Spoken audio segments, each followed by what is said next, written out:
어제는 세탁소에 걸린 옷 한 벌의 사진이 화제가 됐었습니다. 인터넷에 세탁소에서 발견한 김태평 군복이라는 제목의 사진이 올라오자 현빈 씨의 본명인 김태평이란 점 때문에 주목을 받은 건데요. 그에게 남몰래 한숨 쉬는 남자도 많았을 겁니다. 현빈 씨는 뭐 세탁소에 옷만 맡겨도 수많은 여성들이 환호하고 눈을 반짝이는데 나는 아직 변변한 봄옷도 없는데 챙겨주는 여자가 없다는 사실, 심지어 애인이 있는데도 현빈 군목에만 열을 올리고 있다는 사실, 왠지 좀 서글프지 않습니까?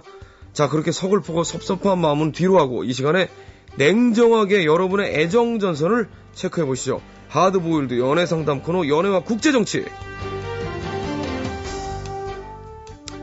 자, 아무리 많은 남자분들이 서글펐다고 해도 이분은 별로 반응 안 할 것 같습니다. 남자니까요. 하지만 여자분이 또 서글펐다고 하면 얘기가 달라지겠죠?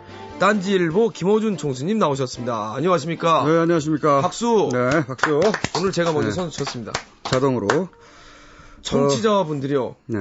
예지력이 있으신 것 같아요. 어떤? 김경훈 씨. 오늘 100% 서태지. 나는 가수다 얘기한다. 봐라. 어떻게 하셨을까? 아니, 근데, 현민 씨 본명이 김태평 씨예요? 예. 굉장히 향토적이네. 예, 형토적입니다. 정말 형토적이죠. 근데 네. 그분을 알고 나면 되게 또 이름이 잘 어울려요. 알고 싶지 않습니다. 잘 어울리는지 안 어울리는지 예. 그분에 대해서는. 그렇죠. 역시 뭐 남자한테 관심이 없기 때문에. 아, 제가 예고편 봤어요, 나가수. 그러니까 이거 봐. 이거 봐. 특히 임재범 씨 예고편 봤는데, 예.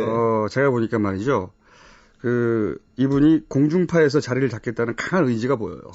네. 머리도 짧게 깎고, 어떤 생활인의 의지. 공중파에서 내가 돈을 벌어보겠다. 지금 주의해야 됩니다. 예. 제가 지난번에도 말씀드렸잖아요. 네네.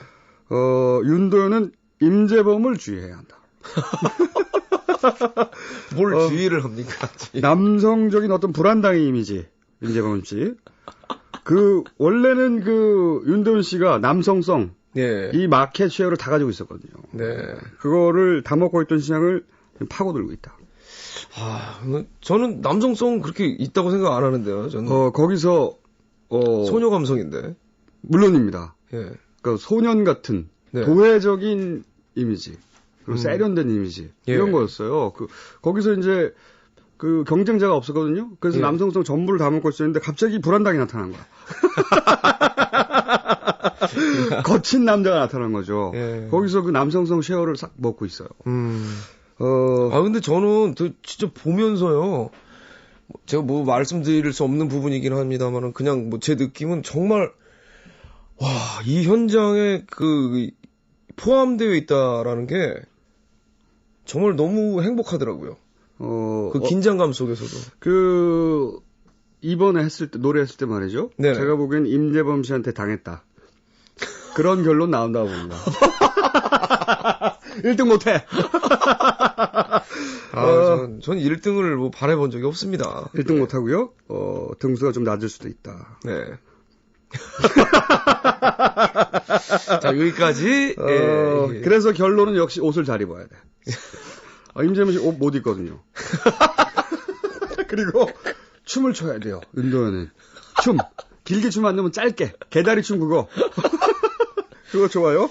정말 좀 낯뜨거운 장면이었는데 참 그걸 그렇게 또 하시라고 하니. 공연 직전 그런 거 귀엽거든요. 여자들이 그걸 보면 갖고 싶어요. 어떻게 더 귀엽죠 여기서?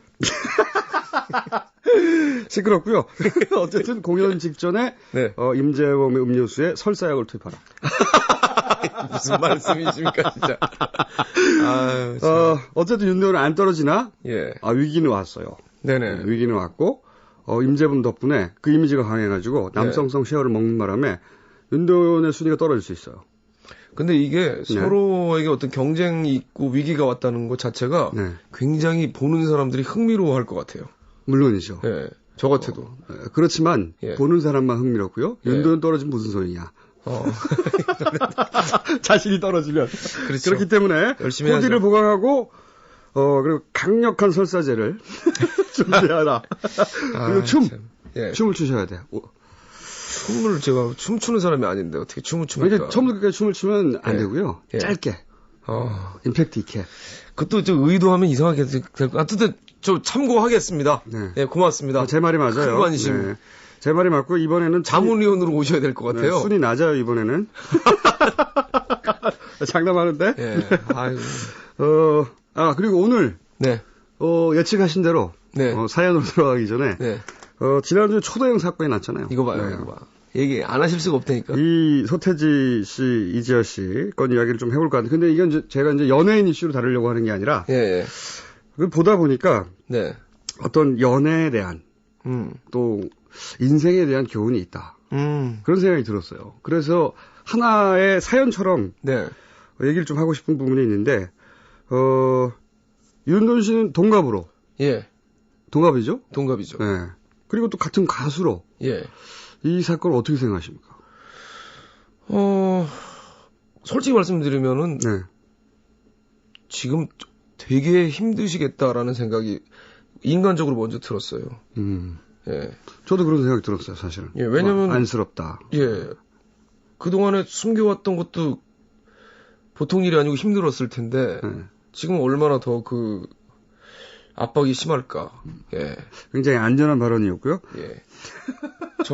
제가 그렇게 얘기 안 하면 어떻게 합니까, 그럼 제가. 근데 뭐 그런 논란도 있잖아요. 뭐 스타 사생활에 대한 논란도 있는데, 사실 뭐 스타라고 해서 자기 사생활 공개할 의무 없죠? 저 없다고 생각해요. 연예인이 뭐 공인이라고 하는데, 공인 아니죠? 공인 아니죠. 세금으로 월급 주나요?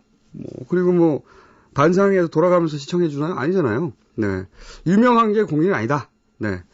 항상 이런 사건이 나면 공인과 유명인 구분을 좀 해야 된다는 이야기들을 많이 하시더라고요. 그렇죠. 연예인은 일하는 장소가 마침 이제 공개된 장소일 뿐이죠.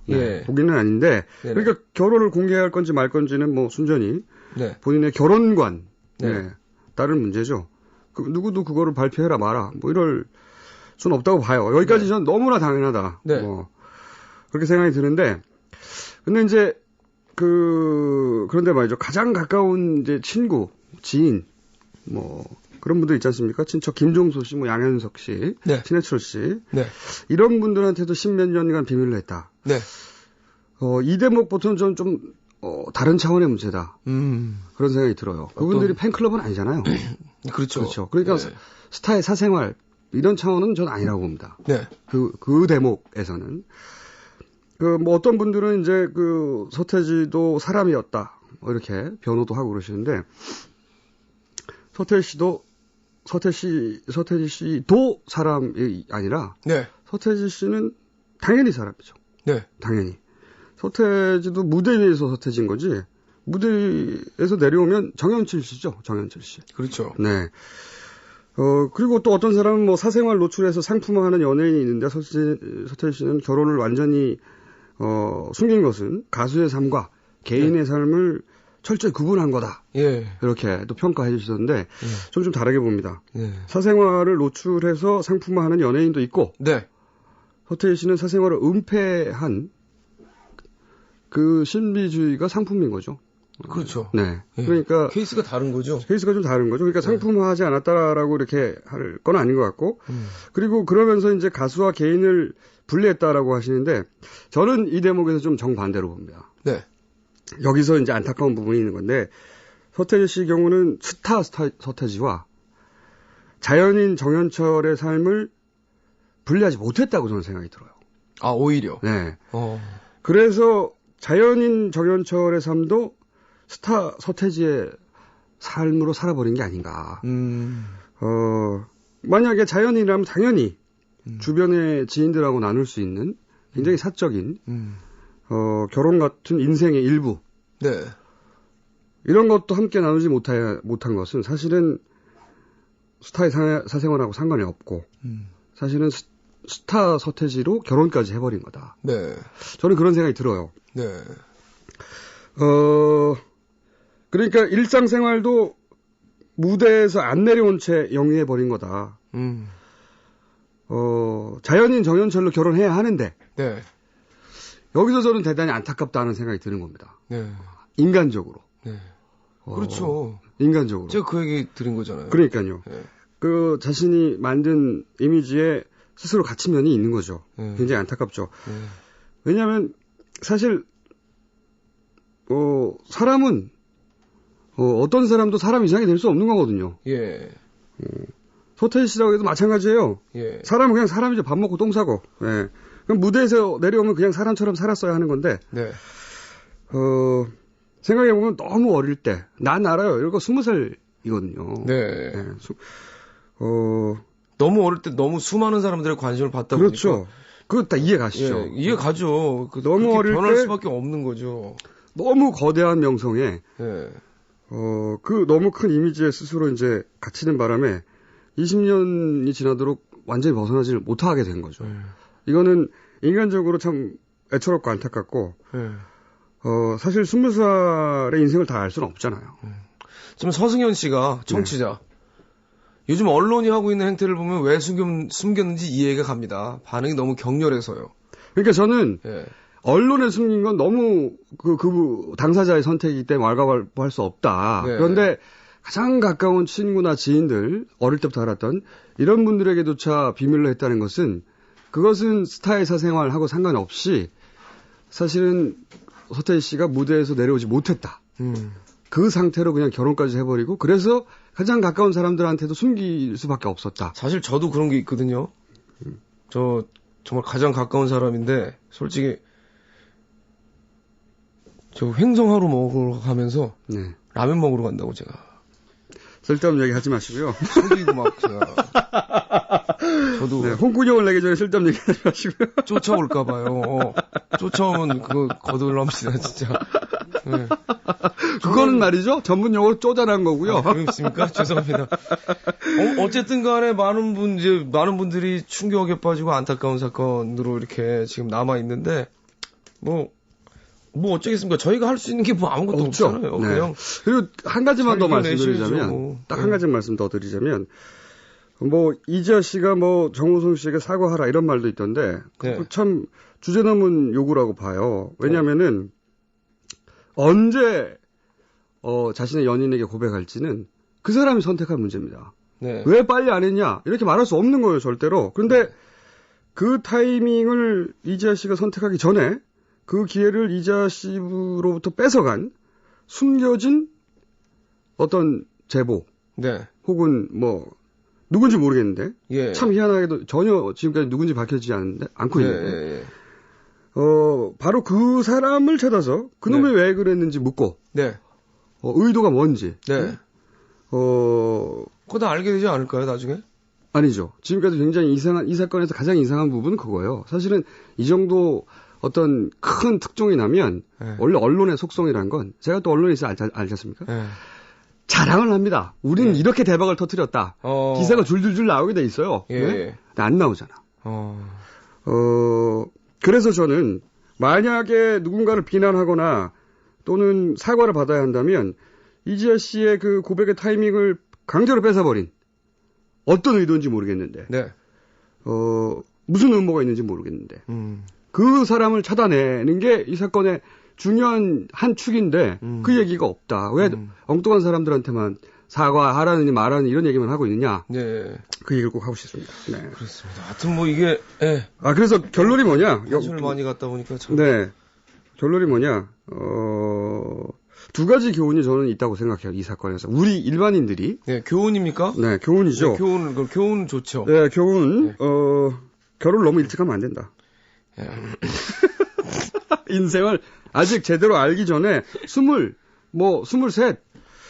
그땐 연애해야 되죠. 네, 너무 일찍 하시면 안 됩니다. 덥석 결혼부터 하시면 안 되고. 두 번째는 뭐냐면. 신중하라는 얘기겠죠. 네. 결혼 일찍 한다고 다 나쁜 게 아니고, 신중하라. 아닙니다. 20에 하면 안 됩니다. 20에는 안 된답니다. 네. 김호준 씨가. 그땐 연애를 많이 하세요. 네, 알겠습니다. 그리고. 두 번째 교훈은 뭡니까? 두 번째는 뭐냐면, 윤도현의 직업은 뭡니까? 예? 윤도현의 직업은 뭡니까? 저의 직업이요? 질문을 그렇게 받는다면. 전 음악인인데요? 저한테 직업을 물어보세요. 직업이 뭡니까? 김호준의 직업은 김호준이다. 무슨 말씀을 드리냐면, 윤도현의 직업도 윤도현이야 하는 거예요. 사실은, 가수는 앞으로 할 수도 있고, 안 할 수도 있고, 다른 일을 할 수도 있어요. 네네. 근데 삶 전체를 보면, 자기가 직업이어야 합니다. 자기 인생에 있어서 전체를 보자면 자기로 사는 게 그게 제대로 사는 거죠? 네. 그냥 중간중간 진행하는 업들은 그냥 그 업일 뿐이에요. 이거죠. 그러니까 음악을 할 수도 있고 안 할 수도 있고 그렇죠. 유명할 수도 있고 안 할 수도 있고. 그렇죠. 가수 서태지도 가수가 직업이 아니라 자연인 정현철이어야 했던 거죠. 예. 생각해보면 그러니까 자연인의 삶조차 가수 서태지로 살아버리면서 비극이 시작된 거다. 저는 그렇게 생각이 드는 거고. 그래서 근데 모르는 일입니다. 또 이렇게 비극이라고 생각하실 수도 있고 아닐 수도 있어요. 본인은 또. 뭐 본인은 다르게 생각할 수도 있는데. 저희가 모르죠. 네. 근데 이제 그 서태 씨를 좋아했던 사람, 저도 좋아했었으니까 좋아했던 사람으로서 네. 인간적으로 네. 가수 서태지가 성공하고 말고 이거 떠나서 네. 인간적으로 안쓰럽고 안타깝다. 그래서 결론은 네. 직업이 자기 삶을 지배해서는 안 된다. 명성에 압도돼서는 안 된다. 자기가 바로 자기 직업이어야 한다. 저는 이게 이 사건의 굉장히 중요한 일반인들에게 주는 교훈이라고 생각을 해서 이 사건을 얘기했습니다. 알겠습니다. 그리고 범인을 잡아내야 돼. 노출한. 예. 그게 핵심이야. 그리고 윤도현은 안 떨어진다. 참 진짜 감사합니다. 하지만 위기다. 감사합니다만 임재범을 떨어뜨려라. 여기서 노래를 들어야겠습니다. 이게 또 서태지 씨의 노래네요. Take 5 듣고 오늘 길었는데요. 들어가 보겠습니다.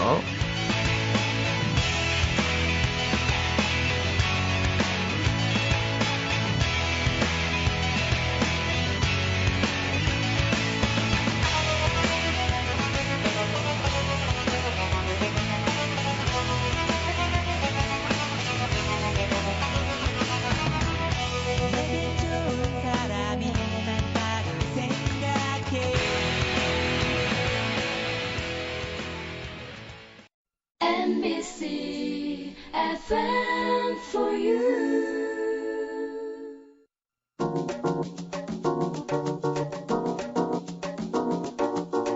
2시의 데이트. 2시의 데이트입니다. 김호준 씨와 함께하고 있는데요. 자, 그럼 본격적으로 사연을 한번 읽어보겠습니다. 작은 예언 하나 하면요. 이번에 나가수 윤도현 씨 순위 낮아요. 임재범 밀렸어요. 만약에 안 낮으면 어떡하실 거예요? 안 나옵니다, 제가. 지난번에 맞췄잖아요? 1등 한다고? 안 나오신다고요, 진짜로? 1등한 거 맞췄잖아요? 이번에 제가 맞춥니다. 순위가 낮습니다. 떨어지질 않아요. 하지만 순위. 하위권이라는 거죠? 네. 요번에 5월 1일 날 방송되는 것은 하위권이라는 거죠? 그렇죠. 순위 발표했다면, 네. 임재범한테 밀렸어. 아니, 그러니까 하위권이라는 거죠? 네, 하위권. 알겠습니다. 이거 막 어떻게 해야 될지를 모르겠네요. 막 내기를 해야 되나? 이거 경연이 아니었을 때 하위권이 아니었을 수도 있어요. 근데 경연했잖아 벌써. 서울 강동구 상일동 경연에서 하위권이야. 서울 강동구 상일동에서 K씨입니다. 제겐 4년 넘게 만나고 있는 남자친구가 있습니다. 평소 사이 좋을 때는 정말 한없이 잘해줍니다. 그런데 이 남자는 싸울 때마다 우리 생각할 시간 좀 갖자고 하고 걸핏하면 헤어지자 라는 말을 입에 달고 삽니다. 처음엔 제가 먼저 수그리고 화해하면서 남자친구 기분을 풀어줬는데 시간 지나니까 저도 좀 지치더라고요.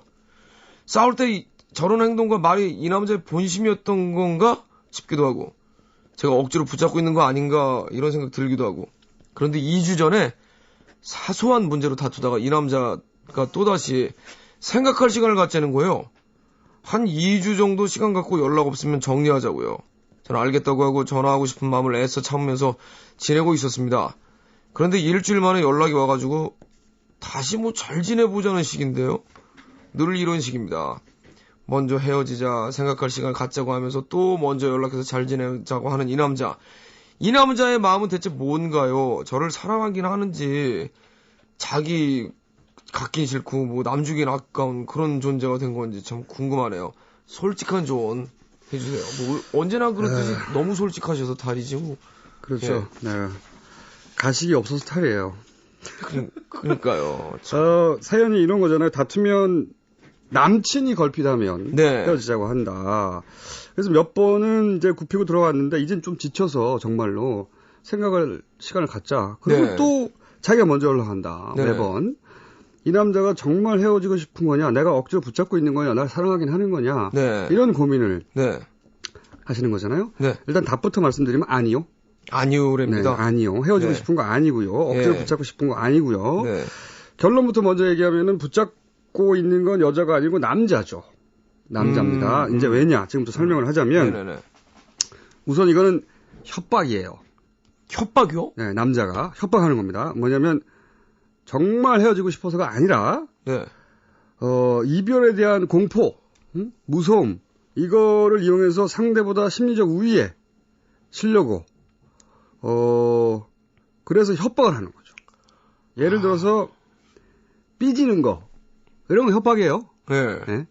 그러니까 너 나한테 그러니까 내가 너한테 옛날만큼 사랑해주지 않을 거야. 무섭지? 네네. 그러니까 잘못했다고 해. 예. 나 달래줘. 예. 이런 옹알이 또는 협박, 어리광 이런 거죠. 그러니까 역시 남자 원래 가지고 있는 자기가 두려워서 자기가 먼저 막 그렇죠. 협박하고 맞습니다. 뭐 난리를 하는 치는 일단 이렇게 걸핏하면 헤어지는 건 사실은 남자든 여자든 일단 협박이에요. 협박. 첫 번째 용도는. 두 번째 용도는 뭐냐면 본심이라기보다는 일단 그렇죠. 한번 질러놓고 보는. 그래서 내가 더 우위에 쓰려고 하는 거죠. 네. 이건 너무 당연한 것이고 이건 사실 남녀가 다 구사합니다. 어느 정도는 정도의 네네. 차이가 있지만. 두 번째는 뭐냐면 테스트죠. 테스트. 그러니까 내가 헤어진다고 협박을 하면 네. 그러면 달려와서 잘못했다고 비는 걸 보면서 이놈이 나와 헤어지는 걸 무서워하는구나. 나를 좋아하는구나. 예. 그 감정을 확인하는 거죠. 예. 그런 사랑을 확인하려는 테스트다. 네. 용도가 크게 두 가지예요. 그렇게 좋은 말로 그냥 보통 말로 테스트고 안 좋은 말로는 간 본다. 그렇죠. 네, 간을 보는 겁니다. 한주식 씨가 너무 간 본다 그 남자 이렇게 적어주셨거든요 지금. 맞습니다. 네. 그러니까 날 사랑한다면 당장 달려와서 무릎을 꿇어. 네. 그 사랑을 증명해 보여. 예. 이렇게 하는 건데 이건 그래서 통상 이거는 사실은 남자보다 여자들이 훨씬 더 많이 구사하는 전략입니다. 예. 지금 몇 번 얘기했지만 원래 여성들은 진화적으로 남자들을 의심하도록 지내왔고, 그죠? 의심한 여자들만이 먹튀 남자들을 피해서 살아남았다. 예. 그래서 그 연장선상에서 싸우고 나면 다시 한번 확인용 테스트를 하는 겁니다. 이렇게. 예. 헤어지는 제초를 채면 이 남자가 달려와서 나를 붙잡냐.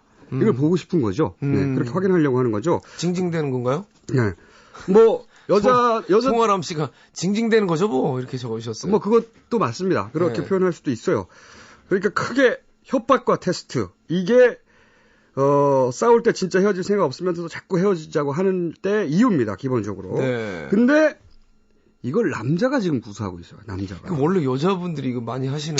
그렇죠. 첫 번째, 협박은 남자도 하지만, 네. 둘째, 테스트는 남자는 잘 안 해요. 예.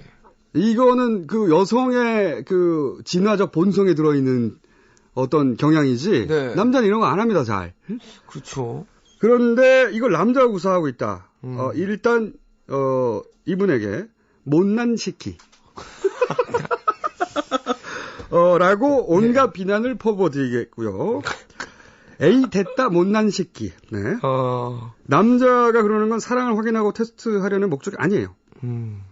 그건 아니고. 그럼 뭐예요? 남자는 주로 이제 첫 번째 목적, 협박의 용도만 그러는데, 이건 무슨 용도냐, 그러면, 남자가 그럴 때는. 네.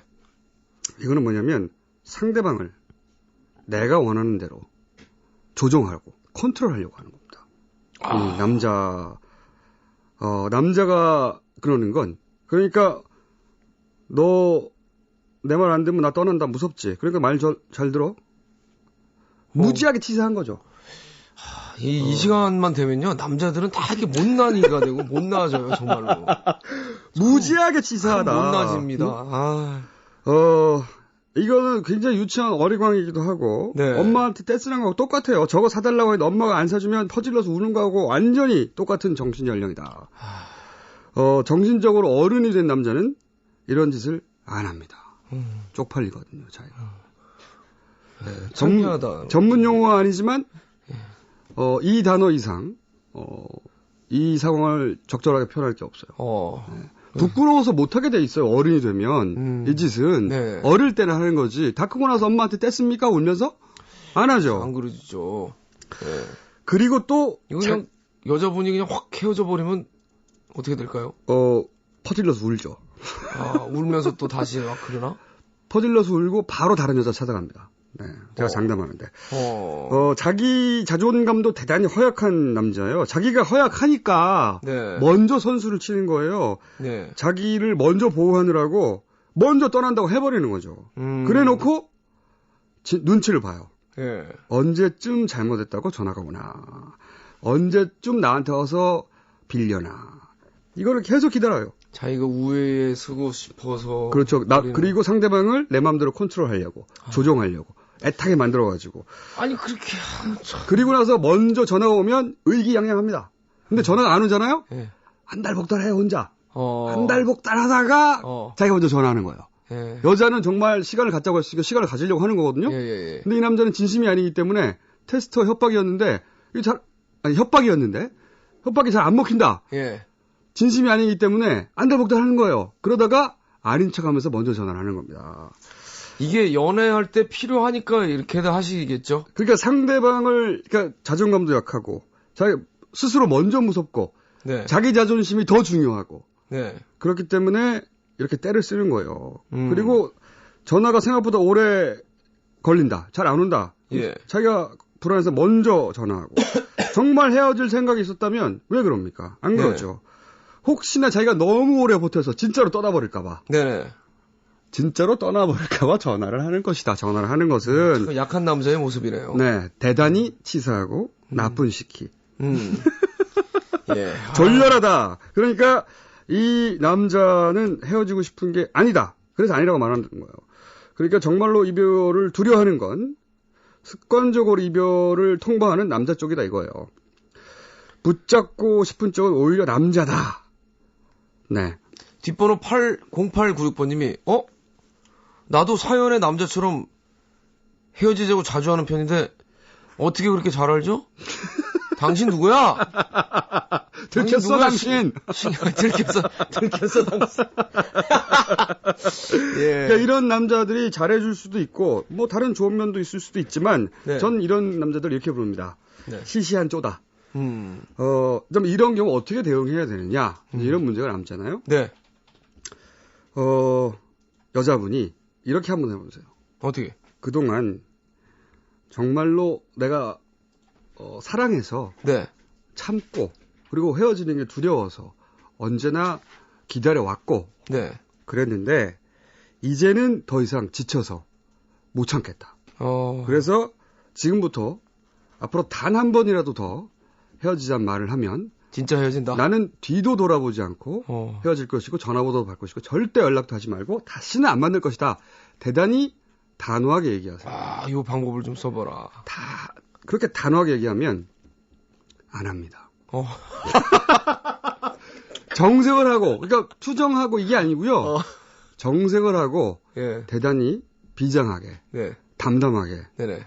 다시 한 번만 더 그러면 나는 너를 사랑하지만 이제는 4년 동안 지쳐서 기력이 없고 이런 걸 다시 하고 싶지는 않다. 헤어질 거다 정말. 그러니까 정말로 헤어지고 싶지 않으면 다시는 그런 말 꺼내지 말고 그런 말 하면 정말로 헤어지고 싶은 거라고 생각하고 나는 바로 다른 남자 만날 거다. 이렇게 말해보세요. 다시는 안 그럽니다. 시시하기 때문에. 예. 단호하게 근데 얘기해야 된다는 점을. 단호하고. 참조하시기 바랍니다. 그러니까요. 네. 저는 그 남의 연애에, 왜냐면 이분도 좋은 점이 평소에 좋을 때는 있을 수 있으니까. 예. 뭐 이런 경우 헤어지나 말라 이런 말은 못 하겠어요. 네네. 좋은 점이 있으니까. 이 점만 고치면 좋을 수도 있잖아요. 네. 그렇지만 객관적으로 잔인하게 있는 그대로 말하자면 좀 시시하다. 이걸 고치려면 이렇게 해라. 이렇게 하면 스스로 두려워서. 그러니까 자꾸 봐주지 말고 달래주지 말고 요번엔 단호하게 딱 엄포를. 어린 아이라고 생각하라. 그러면 딱 맞네요. 단호하게. 너 다음에 한 번 더 그러면 혼낼 줄! 욕난다 너? 예. 이렇게. 그거군요. 그러면 깨갱하게 돼 있어요. 알겠습니다. 만약에 그래도 이런 얘기를 한다. 그러면 헤어지세요. 진짜로 그때는. 네. 사람이 지쳐서 못 만납니다. 이렇게 그렇죠. 되면. 너무 지치면은 아니, 못 만나죠. 어른과 어른이 연애를 하는 건데 어른이 애를 지금 사귈 수는 없는 거잖아요. 맞습니다. 네. 네. 오늘도 아주 속 시원하게 또 연애 상담까지 해주셨습니다. 쪼다. 자, 사과 방송 바로 드립니다. 쪼다 삑입니다. 저희가 또 쓰지 않는. 그럼 국제정치 짧게 할까요? 국제정치 갑니다. 네. 중동 민주화, 튀니지, 이집트 이어서 지난주에 예멘. 예. 대통령까지 퇴진을 했습니다. 드디어. 33년 독재했거든요. 이름 좀 어려워요. 알리 압둘라 샬레. 네. 이 예멘 대통령이 알리 압둘라 샬레. 네. 퇴임하겠다고 했어요. 그런데 희한하게 시위가 아직도 계속되고 있습니다. 이유가 뭘까요? 33년 독재하다가 스스로 안 하겠다고 했는데. 네. 국민들이 계속 시위를 하니까 드디어 나 퇴임하겠다. 그러면 그럼 나 후계자 두지 않겠고 하겠다고 했어요. 약속. 그런데도 끊이지 않고 시위를 계속한다. 이유가 뭘까? 왜냐면은 이 알리 압둘라 샬레 이 양반이 퇴임의 조건을 걸었어요. 퇴임 후 자신에 대한 처벌을 면제해달라. 그랬더니 시민들은 아니 대통령이 내려와서도 죄가가 있다면 치러야지. 그렇죠. 치러야지 왜 그걸 다 없는 척해야 하는 거냐. 그래서 그럴 수 없다고 시위를 계속합니다. 옵션을 걸고 퇴임. 그렇죠. 정의의 원칙에 위배된다 이거죠. 네. 그러니까 퇴임 후에도 처벌을 받아야죠. 퇴임 후 했다고 처벌을 안 받으면 되나요? 퇴임 후에도 퇴임 후에도 처벌은 꼭 해야 한다. 이것이 오늘의 교훈입니다. 알겠습니다. 퇴임과 무관하게 알겠습니다. 반드시 처벌해야 한다. 그쪽 나라 얘기하신 거잖아요. 그렇죠. 알리 압둘라 샬레에 한해서 샬레 처벌 받아야 돼요. 퇴임한다고 다 용서하면 안 되죠. 알겠습니다. 자, 오늘도 꼭 차단해가지고 다 처벌해야 돼요. 네, 끝까지 죄값은 치러야 된다는 이야기를. 그렇죠. 네. 뭐 예전 너무나 당연한 어른들도 얘기죠. 다 하는 얘기니까요. 끝까지 차단해야 됩니다. 네, 단호하시네요. 자, 오늘은 순위 떨어져. 네. 자, 두고 오십시오. 설사약 마련해야 돼요. 김호준 씨 수고하셨고요. 송호범 씨의 신곡이 나왔습니다. 가사는 일단 들어봐야 알겠지만 제목이 한 달만 헤어지자거든요. 오늘 이제 사연이 또 그런 사연이 많으니까 그런 사연이 오늘 왔었으니까 이 곡을 선곡을 하신 것 같습니다. 이 곡 들으면서 김호준 씨하고 인사드리고 다음 주에 뵙도록 하겠습니다. 수고하셨습니다. 네, 춤추세요. 우리 만난 지 벌써 많은 시간이 지났어.